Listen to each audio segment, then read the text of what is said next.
name is Nali. I work at Nugent Software as a healthcare business strategist, and I attended New Haircut's Design Sprint workshop.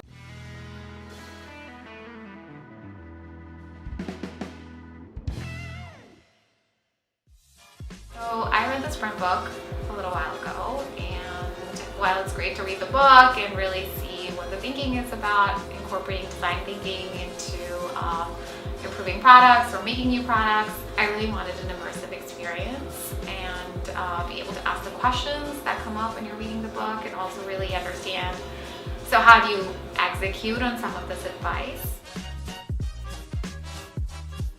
So I think in a couple of different ways. So we have existing products that we could do a design sprint to see how do we prioritize new features or find adjacent opportunity areas or adjacent industry verticals that we could apply them to. Also, I think for developing new products, bringing new products to market, this would be a good way to really go through the exercise and consider all different points of view before kicking something off. I know there is the challenge in every company about not having enough time to do a week-long workshop, but one thing that I did learn is that it's very valuable to bring in people early on and get all the different perspectives.